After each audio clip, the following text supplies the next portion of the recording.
today's the day that the MrBeast situation should probably come to an end. Hopefully. Maybe. I honestly don't know exactly where it's going to go from here. If you haven't seen my last video on MrBeast, then you should honestly check that one out first before coming onto this one, because this is essentially a part 2 of sorts that's going to be at least for now, because this is going to be going over a lot of the recent MrBeast stuff that's been kind of going over, such as like the Dawn Pack videos, such as his second one, and the 2.5 that he also ends up having out as of right now. And a lot of stuff has eventually came out within this one, like a lot of new stuff that's put everything basically into question. So yeah, I recommend seeing that one first. This is going to be a very much a concise thing of a lot of the stuff that's been also happening. I'll also be talking about some of the other loose things that are also going to be mentioning that was kind of happening, because I was only thinking about making it as part of like the dog pack stuff and like only focusing on this stuff for like the MrBeast allegations. But there was also some other stuff that like I am willing to mention, but for the most part they don't hold anything like as much as like it doesn't hold a lot of water. Essentially, like most of it like either holds some water or doesn't. So keep that in mind when I'm very much saying this, that like I'm only explaining a lot of the stuff that very much does happen around of it. It's just that I don't think most of these things either are as important to the most things, because like I'm only going to go as like I'm only going to be able to explain as much as these things until like some things that can actually make sense, and just leave us a lot of the filler out of it, because a lot of the stuff you can almost get easily a lot lost in like the filler and like the culture war that's happening around the internet. So I'm not only making this video to simplify for me, but I'm also simplifying for you, the audience, to make sure that you end up getting a lot of the stuff here. So let's get started. The first thing to tackle is the interview with Jake Weddle. He was a cameraman during 2019 and 2020 and was shown in some of the MrBeast videos. Jake would stake his first claim that the company were split into two camps. Jimmy's eyes were on your side that Jimmy likes, or the side that he very much doesn't like, and you don't actually get to see a lot of the passion for.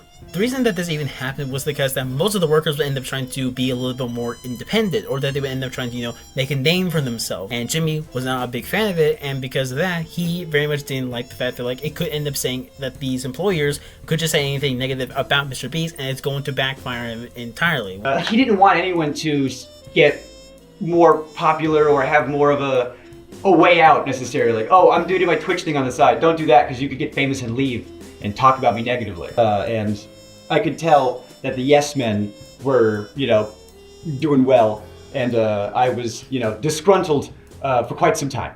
So I've talked to reporters, right, like publicly, and I've always had to choose my words very, very carefully, because I don't want to say anything I don't stand behind, obviously. So I used to talk to people. I used to glaze Jimmy publicly for things I do genuinely think are true. But then it's like, well, how come you didn't talk about the working conditions? Well, I wanted a career. I didn't want to, speak ill of YouTube's golden boy, and then I'm blacklisted forever. I tell people I was talking to you, and they go, "Don't, what are you doing? You're going to kill your career." It's like, I have to, or I'll be sad. If this is the moment, we're going to talk about it. So, as far as that, that's my covering up of why we didn't talk about XYZ sooner, but now you know. Jake Weddle would be the main focus of the unreleased video that didn't go well, which was him spending 30 days in solitary confinement.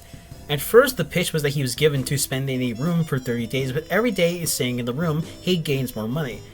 But little did he know that the room was spelled awful due to the ventilation system for a hot tub, an ice cream machine that could cause the dairy to stink, lights that were never turned off, and with a lack of windows, he wouldn't be able to tell whether or not it is day or night, throwing his entire circadian rhythm out of whack.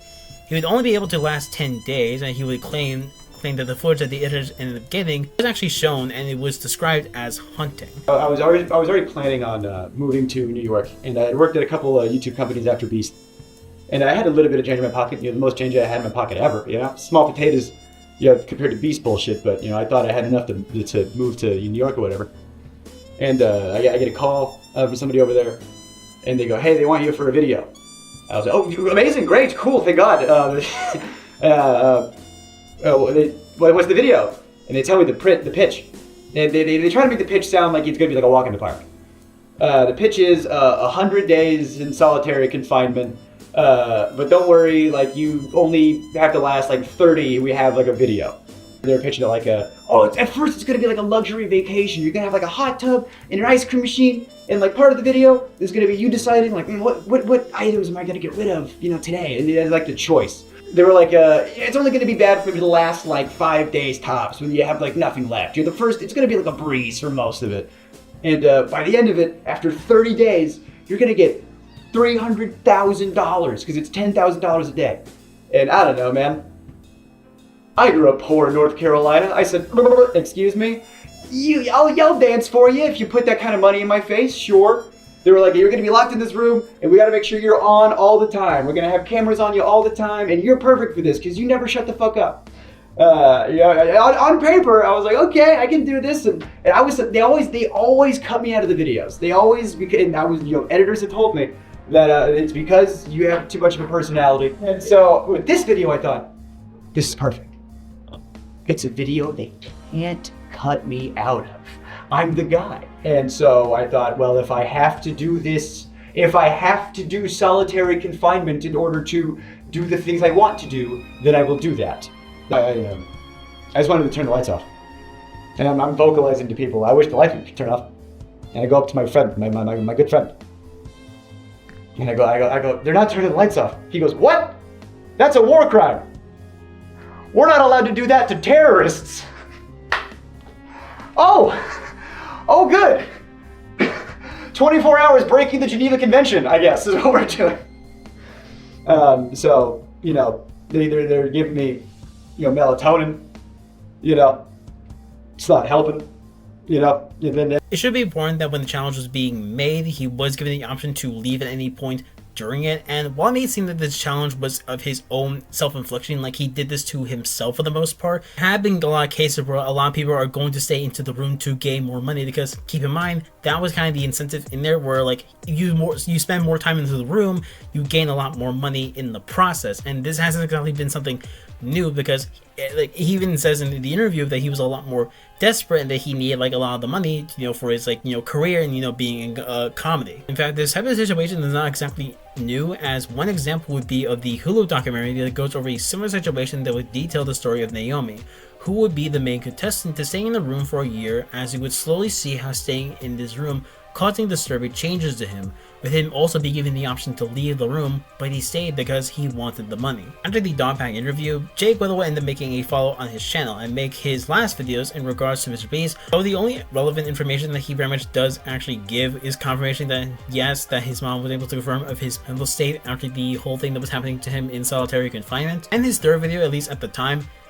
would only very much give us a update. Jimmy would offer him $190K that he wanted from the game without the need to post it online, taking down the video and seamlessly no string attached. Jake, being that he was in debt and desperately needed the money, he made a counteroffer, asking only $50K.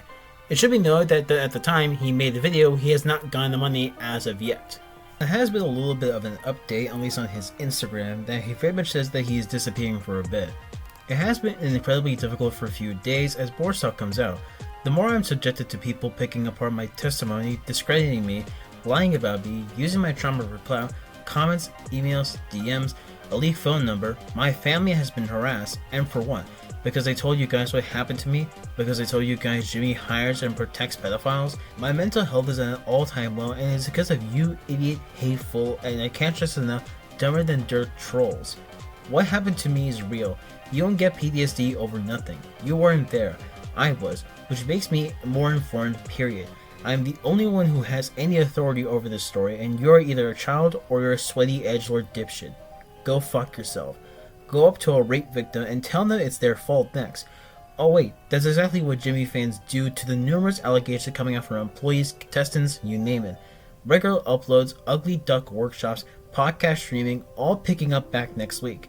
Taking some time to get my mental health back despite MrBeast fans doing their best to kill me. Before I go, let me spell it out for you real slow so you can have it spoon-fed to you. Sorry guys, wouldn't have spilled all that tea if I wasn't being harassed. Jimmy needs to making a public statement calling off everybody harassing whistleblowers and survivors, calling off Keem. Send me a cease and desist, take me to court, I dare you. Let's get the solitary footage public, let's get it on the record, let's get the police involved. Let's audit the MrBeast company and the shell companies. Viking took his video down, I assume because he named the shell company Rubber Duck my name, and I bet he got a call, take that down, and he did like a good boy. Alright, I'm done. Don't fucking poke the bear again. I will fucking burn it all down, and it will be easy.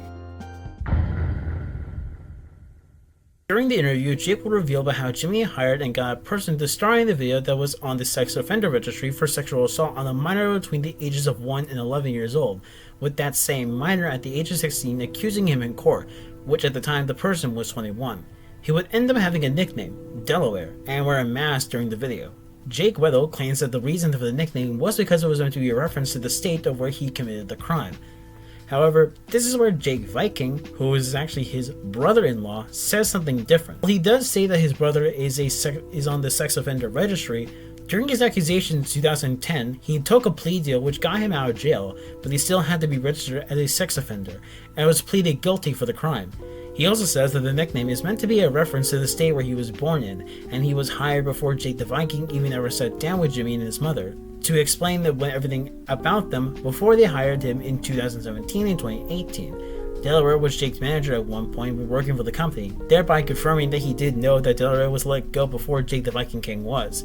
This ended up making Jake the Viking much worse in the public eye, as not only has faced a ton of backlash for withholding this info from people, but it was also ironic that he would end up making a tweet saying Jimmy knew. This is meant to be in response to the Ava Chris Tyson situation, which is now funny considering that Jake knew about his brother's long crime and believes that he is innocent, despite that Delaware is on the registry confirming his crime. But in the words of DJ Khaled, another one came out from a YouTube channel by the name of Ty Orr, where he would claim and show evidence of him having ideas that Jimmy stole and took credit from, showing the email that he was sent to him. After he confirmed it was not just a scam email and provided it to a real MrBeast company reaching out for a job interview, he was given a choice for a prompt on how the video would be edited and made. He went with the world's most dangerous trap room and wrote down how the video would go. The type of work he would be doing to describe this is speculative work, which is any kind of creative work that has been completed or submitted by volunteer designers to prospective clients under the circumstances that a fair or reasonable fee has not been agreed upon in writing. Designers are required to invest time and resources to contestants with each other to win a contract. His first claim is that he never once signed the NDA, but does say that there is an iPad where you have to sign in with your info, with Ty believing that you have to sign that iPad, you're signing an NDA. However, this is what he believes, so it shouldn't be taken as fact, but in my honest opinion, I don't think that would be highly surprising if that was the case. He shares the experience with working for the company by telling about the 4 studios that were there, each of the studios having a chain command, with MrBeast for Studio 1, Tyler for Studio 2, Jackson the head writer for Studio 3, and a guy named Hoodie for Studio 4. On his 3rd day of working with the company, he was told by Hoodie to go to shadow some people for the rest of the day, meaning to go work with another team in the other studios. How the studio chain command work was for the team leaders are described as C1. Those are people like MrBeast and Hoodie. C2s are the middlemen, and C3s are the ones who write down the notes and are more or less the grunts for these departments. When he got to the studio to work on a video called The World's Most Dangerous Obstacle Course, Ty would end up jotting down the idea on a whiteboard and would pitch them to Hoodie. The pitch went over well with everyone, all except for one person that has remained anonymous and wasn't too thrilled that it wasn't their idea. Jackson, the head writer, would come on by to the studio and having a meeting that lasted from 9 PM to midnight, with the meeting being Ty being pitched for his idea for an answer and cooling all of his other ideas, with him adding that the budget was originally $1.7 million for the intro alone, but it was a rounding success for everyone with him giving a set time, place, and date. That would sound perfect until he got home and received an email saying, "Hey Ty, unfortunately I have decided to not move forward with your candidacy at this time. We really appreciate you coming out and vibing with us. We would consider you for a role like this in the future, but the timing isn't quite right. Please ensure that you send receipts of any expenses you incurred on your trip out to me and Leslie, and we will get them sent over in reimbursement ASAP. Thank you." After replying back with his own response and so on, he originally didn't think much of it after the email saying that he was rejected as a candidate to work for the company.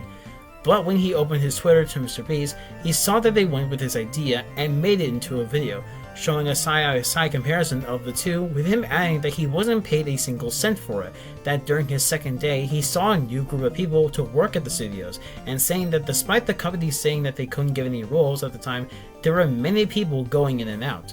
At the end of the video, he does announce that he's making a part 2 that could cause him to get himself sued, with an announcement of his GoFundMe for people that wanted to help him in court, with the GoFundMe being crowdfunded at $1.7 million, the same amount that he allegedly was not compensated for his idea. However, this may be proven to be false, as Drama Alert would end up reaching out to a member of the MrBeast team to see if Ty's ideas were actually stolen from them. with the response being that they worked on the idea and the thumbnail in 2023, and that he definitely didn't come up with it, as that idea was being flown around for 3 years since Fall Guys came out, showing Discord chat messages that showed the video concept and thumbnail on October 9, 2023, and April 26 for 2023 for the World's Deadliest Obstacle Course. Ty Orr would then release his part 2 of the MrBeast allegation, and in it, he would explain the pushback over if MrBeast actually stole the idea, with him adding that the first video was made with more emotions and that he was currently looking for a lawyer. The newest piece of info in his part 2 was that he got cult vibes from working there. This is less of a vibe check and more of that the company stuck him in a room full of people that are working and writing on a video, as most of them were working the videos as their full focus, their 9 to 5 jobs. Ty would then recount a time where 2 girls on their second or last day with one of them hating working there and the company refusing to let her go, which then led her to be sitting in a corner as they couldn't let her go, but she refused to do any of the work. Even the activities were off the list. This led to Ty claiming that they were working them until 12:30 to 1 in the morning. Ty would then lastly say about the situation with the GoFundMe they created, and ended up realizing that it was a dumb idea to begin with, and thanked people for bringing it up, and was able to refund everyone who donated. In the third installment of the expose of MrBeast, he goes over the alleged sexual assault victim story and their time working at the company. While he says that there are many victims that had experienced this, he is going over mainly 3 suspects that he alleged that were the ones that did the crime.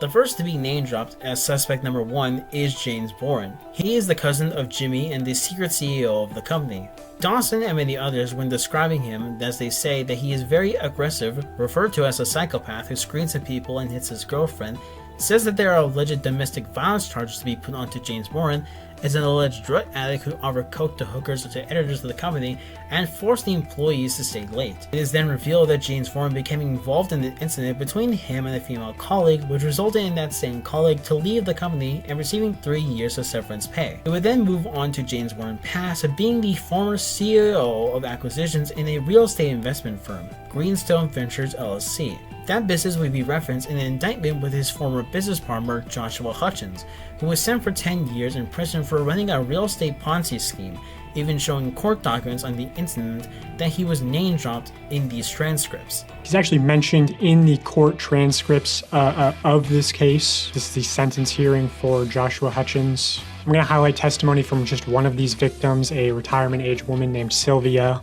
She testifies, "I came to know Mr. Hutchins through a very reputable and successful real estate attorney who highly recommended Mr. Hutchins and who eventually left his agency to become the chief operating officer of Mr. Hutchins' investment firm." The chief operating officer of Mr. Hutchins' investment firm. She explains that the reason she trusted Mr. Hutchins was through the strong recommendation and endorsement from that very reputable and successful real estate agent. He represented Mr. Hutchins as highly competent and capable. He presented a successful track record in how Mr. Hutchins had delivered for other investments. On the next page, page 16, she testifies, "My trust was and has been severely violated.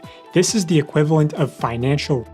Many of us entrusted Mr. Hutchins, who we've come to know to be fraudulent. Just $1.3+ million of worthless paper signed by him fraudulently misrepresented in the courts." So Hutchins was convicted for soliciting investment monies by telling victims that their money would be put to work on a specific property. In fact, Hutchins did not put all the investor funds to work on the property on which the investor was solicited to invest, and instead regularly used investor funds on other properties or personal expenses. Again, according to Sylvia's testimony, James Warren represented Mr. Hutchins as highly competent and capable. She continues on page 17. "James Warren, the then realtor who recommended me to Hutchins, also encouraged us to work with Mr. Hutchins on trying to make it work, and we did until it became very evident as to his apparent intent of complete fraud." A judge would later grant his wife a year-long domestic violence order of protection, with Joshua being accused of calling his wife an ugly rat and sending him menacing photos of himself in tentacle gear in the woods of her and her friends and family. However, this section of the video proved to be his huge mistake, as this James Warren person that he had shown may not be the exact one that he wanted, as people were being skeptical of James Warren, since although they had ties to Jimmy and was allegedly having a history with a crime and a Ponzi scheme, many of them were not exactly buying it, calling out that his research was poor, with one such person being Nicholas DiOrio. He would call into question of his source of info that he was getting, namely from That Surprise Witness TV, where he would end up showing a clip of her very much saying that the James Warren that was shown by Dogpack could have been a different one, and that despite her research, she could not find the specific James Warren case where they needed, which was focused to be on 6 different cases. They're alleging things. One of the things that these people are alleging, or one of these people has alleged to Dawson, is James Warren, this guy we just talked about, the secret CEO, had committed some type of domestic incident, some type of harm onto a girl that he was dating. I did look into this, and I went into it thinking he had done that, okay? I went into it thinking he did it, and I'm just gonna have to find the paperwork for it. I searched and searched and searched, and there was one case number I looked into. Again, I could probably make a whole video on this,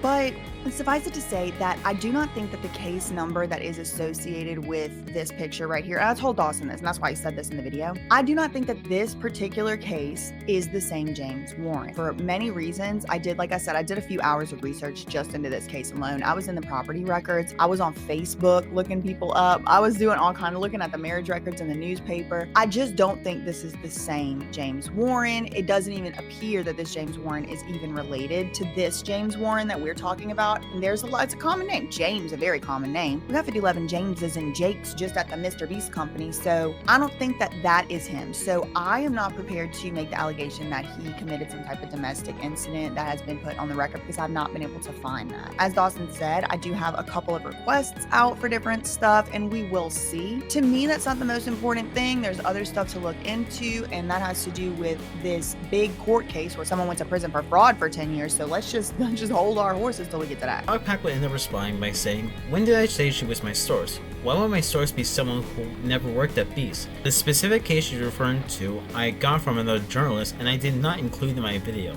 I think she's mistakenly believing I got it from someone at Beast. I heard domestic violence charges claims against James from several former employees. Some claim to have witnessed it firsthand. As with anything, it's possible that my sources are wrong, but people swear it's true, so I put out the claim with that clear disclaimer that it's not proven."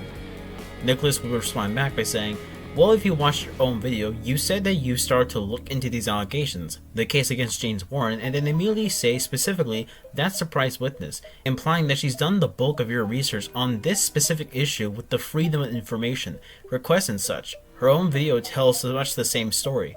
There's absolutely no reason to go forward with accusing someone of having domestic violence charges filed against them without fully verifying the information. The entire nature of this stuff is public record. I'm not talking about the allegations he hit women or offers employees coke or acts like a psychopath. I imagine people are telling you tons of that shit. I am simply asking why the person you shouted out spent days researching the same case you showed and concluded she didn't think that was the same James Warren prior to you running the video. Why would you include the state of North Carolina versus James Warren unless you're absolutely sure this is your guy?" Pack would end up responding back by saying, "Because I never mentioned the case that I sent in my vids. There are hundreds of the state of North Carolina versus James Warren cases. Here are the 6 criminal court cases under the correct James Warren, censored addresses, and social security number. Could be traffic tickets, could be murder. I'm still waiting on the FOIA request that will take weeks, not days. I agreed the phrasing and plug was bad, but you're exaggerating to make a mountain out of a molehill in my opinion. Multiple former employees told me that there were domestic violence charges filed by James' ex-girlfriend. They are my sources, not that surprise witness. They could be wrong, maybe it was a police call, maybe it was nothing. Maybe they also found the case where I sent the surprise witness and mistakenly believed it was the same James Warren. Charges also don't mean conviction. I was just saying, here's where I'm currently at. This person will have the updates. Whatever those updates are, I'm fine with. I've interacted with James to first hand and have heard enough testimony to form my own opinion on him. I can always delay for more info, submit more FOIA requests, interview ex-girlfriends, whatever. I'd rather just open up to the public while being transparent that nothing is proved so I can work with other things. I'm confident that my video will age like well, and Locoya and James will be let go from MrBeast."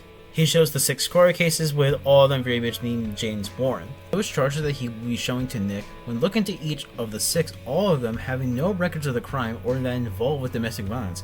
Even when typing his full name into the North Carolina court system, it only had shown 2 charges, which were expired registration card and failed to notify DMV a DDR change. As Pack admitted, the domestic violence charges were against him weren't 100% confirmed and that he got his information from other MrBeast employees, with one of them warning him privately that this is going to be a big mistake. Suspect number 2 would be a friend of James Warren, being Locoya Hill. The two of them went to the UNC Chapel Hill, and both of them ended graduating, entering into the world of real estate. By 2017, Locoya Hill would run an adult entertainment business in San Francisco called Locoya Hill Entertainment, and in 2019 would then be hired to be a producer for working for MrBeast. But in late 2021, he would then be fired for sexually assaulting his assistant. However, you should take being fired lightly, as he wasn't fired, more that he was quietly moved to the dubbing company Duolingo, as the company wanted Locoya to be hired on their company, with Jimmy not being able to do anything to let him go for good, as this was their agreed partnership, in despite that they were sent the report of Locoya Hill's incident only to be brought back to MrBeast in 2023, and prompted the chief operating officer, which was the status of he was at when Dawson met him. Here's the first testimony, and I'll say this person is especially credible in my opinion. I asked them, did you see or hear of any sexual misconduct at the company? They say yes. Locoya Hill, the current COO. In 2021, he had an assistant named victim's name. I heard Locoya acted very inappropriately with victim, booking hotel rooms with only one bed, walking around in his underwear, having victim come to his house and showing him his sex toy collection. Just in general, Locoya made victim uncomfortable. Victim started complaining to higher-ups, and a report got written. Locoya was put on paid leave for like a month. Then MrBeast moved him to the dubbing company, and he was hired back in 2023 and was promoted to COO, even though Jimmy, James, and Sue 100% know his history. Also, I heard that when Victim was let go, he was given $30,000 in severance. I could get you Victim's number. I don't know if he'd talk. I responded, yeah, that'd be great. Also, is there proof he moved to the dubbing company? I could look. It was the original dubbing company called Unilingo. MrBeast practically forced them to hire Locoya, and then they poached Unilingo's employees and copied their whole business and created Creator Global. Verified employee number 2. Asked them the same question, have you heard of any sexual misconduct at the company? They say, yes. I don't know how to spell their name, but Locoya, something like that. He was brought in last year after having not worked there for a year or so at a very high level. I respond, Locoya Hill. They say, the reason he had been asked to leave previously is that he had sexually harassed someone that still worked at the company when he was brought back. Yes, Locoya Hill. But they brought him back knowing he had sexually harassed an employee previously. And people often talk about Locoya making them very uncomfortable on shoots. Verified employee number 3. I'm looking into more accusations of sexual misconduct at the company, wondering if there's anything you could corroborate. Have you heard of anything about Locoya Hill? They respond, the old gay guy who likes to bang 18-year-old straight employees. Yeah, I've heard of him. Anything non-consensual to your knowledge? I heard he got in trouble for hooking up with his 18-year-old straight assistant, but the company kept it quiet from what I heard. He's a producer and worked in the adult entertainment before MrBeast. Yeah, Locoya Hill Entertainment. I heard he was fired for sexual harassment and brought back a year later. That's what I heard too. Point number 4. Do you know who Locoya Hill is? Yes. And you're aware of the case that has been covered up for some time. Explain. Essayed multiple people, apparently roofied multiple people as well. Verified employee number 5. I'll also say this person is especially credible, but they worked there a while ago, like 2020, 2021, around then. Okay, few things. Locoya sexually assaulted his assistant who was straight and Locoya was gay. You probably already know that. But James is best friends with him, so holy shit was that surprising that they kept him around way longer than they should have. There were reports of him making the assistant sleep in the same room/bed with him on trips, touching him inappropriately, and dangling his job in front of him. Employee number 6. Did you hear anything about Locoya Hill? I heard that incident happened. I heard they let him go, and I heard they brought him back and just put him in a different department. And I don't know, but I think he's working there again. As you imagine, Locoya started shutting shit down like James Warren as well, with both of them deleting their private active accounts, and even the LinkedIn page that Locoya had was designated under as the president at Creator Global. Dawson would then show a voice recording of James Warren saying that he would told Duolingo to go process $28K bonus for Locoya. Hey buddy, it's James. Sorry to be bothering you. I've done my absolute best not to bother you. But Locoya had presented a bunch of stuff to me and Jimmy a little bit ago. All really great stuff. But he had asked me and Jimmy personally, he's like, hey, you know, can I have a $28,000 bonus for work I did in the past? And I'm like, yeah, of course, man. And the reason for that is I had brought him up to my level, and I don't take bonuses. So for like 2 years, he didn't get any bonuses when our guys were getting like crazy percentage bonuses. I need a favor. Sue cannot process this bonus through Beast. I need a solid. Can you please process a $28K bonus for Locoya? Let me know. Dawson would then target the last suspect of being Jimmy Donaldson himself, where he would show a testimony from a former member of the company.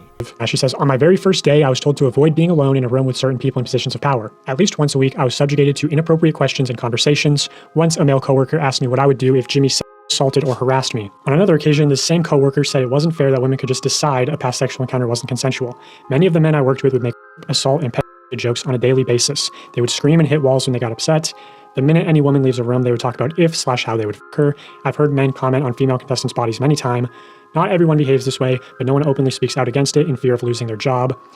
If you complain about any of this, you'll be shamed for being too sensitive or just ignored. You can't take anything to HR either because Jimmy's mom runs it. It's pretty common for people to essentially get paid to leave and stay quiet if they make enough noise about something. There is no employee handbook, by the way. If you ask for one or what the company's policies are, they just tell you to ask them and they'll let you know if anything is against the rules, but again, there's nothing in writing. This would be a reference to a leaked MrBeast document guide that was shown in the second video of Dawson and fully exposed for anyone to read by Rosanna Pancio, a large YouTuber that was slighted by Jimmy in a hide-and-seek challenge where the rules were broken, and when she attempted to expose Jimmy, the internet didn't care enough about it since she wasn't the winner, and that she exposed him only after a year where the video was already done.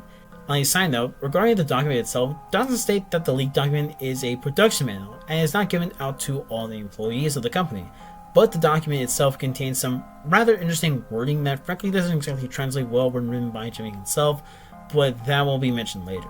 Dawson would then question how Jimmy treats women, bringing up his ex-girlfriend Maddie Weddle for her vague statements and that she has made, and showing clips of Jimmy not respecting women and parts where people have had an issue with it. I don't really get along with women. I don't really get along with women. I don't really get along with women. Well, women are stupid because they're inferior to men. That when she and a group of contestants who were menstruating during the event had asked the production staff about getting their underwear more quickly, she had been told that it was not a medical emergency. You'll never actually respect a woman, but just act like you respect them. My God. MrBeast withheld my birth control. I have ovarian cysts. You can't just stop taking birth control. I don't really get along with women. Also in this podcast, Jimmy goes on to talk about his relationship with his current girlfriend, Tia, in very weird ways, in my opinion. For us now, like, an idea of a date is just to like take an IQ test and then study and see if we can get a high. Now onto a bit of the document, as I'm sure most are interested in knowing what the document contains. So while it does explain some how to max out your reviews, what thumbnails work, what gets clicks, the document, when viewing as a handbook for the MrBeast company, reads more like a 13-year-old's like Discord server, which has a bundle of rules that, well, on the surface is understandable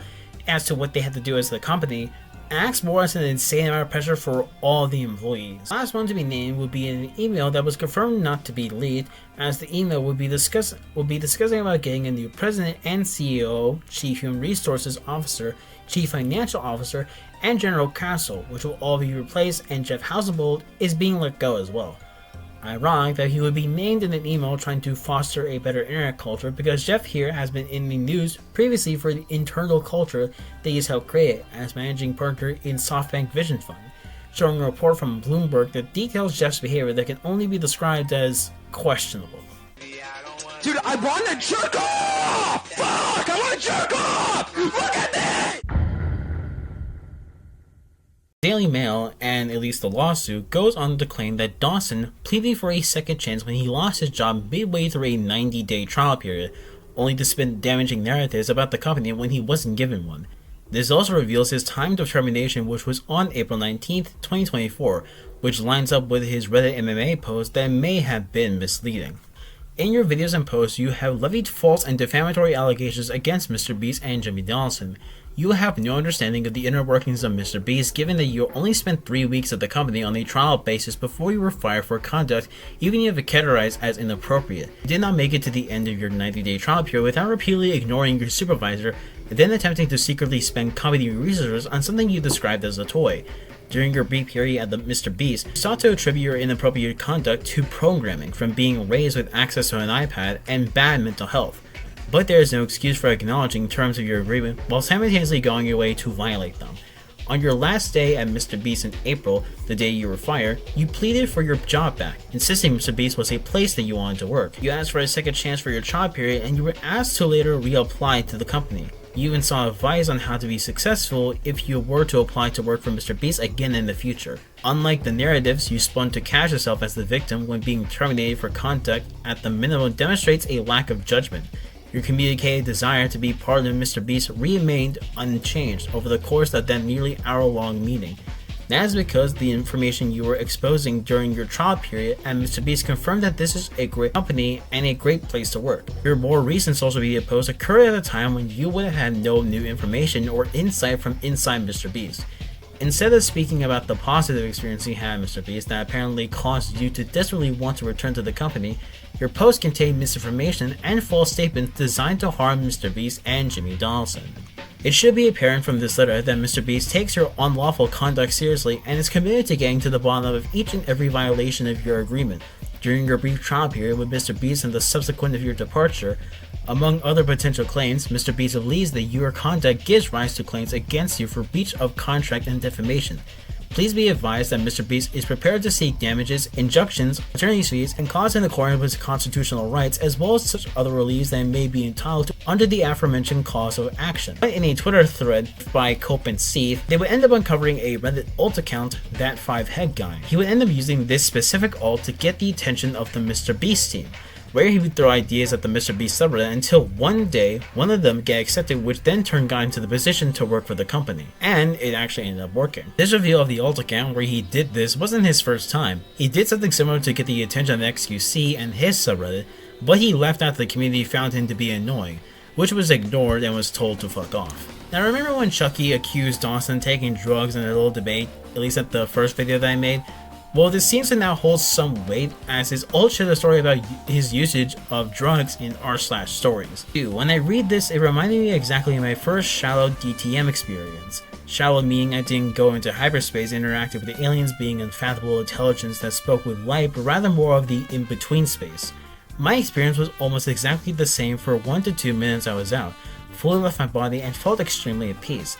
My girlfriend was cuddling me at the time, and I said my eyes opened and my fingertips started to go cold, but I still had a heartbeat, so she wasn't too worried. There would be more similar things that would be of this account, even going onto r/DMT. This account would end up showing that he had making accusations against MrBeast back in 2023, long before that he actually ended up working at the company, accusing MrBeast of running shady sweepstakes in February at the same time that he was even working with them. With all of them very much matching up his line of being critical, with even his view of Team C's even matches up the exact same.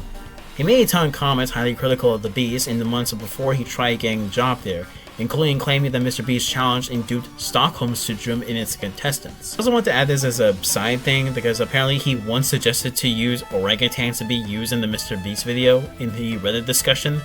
For whatever reason, he was so gung-ho about this whole thing that I don't know what he was trying to argue. I think he was just literally trying to fight an uphill battle that nobody wanted to do. The last of the thread would go over the alt throwing his accusation at MrBeast, such as tax evasion, and at one point promoted Prison 42 on this Reddit, which was in an argument with a random Redditor because you always have to fight with a random Redditor.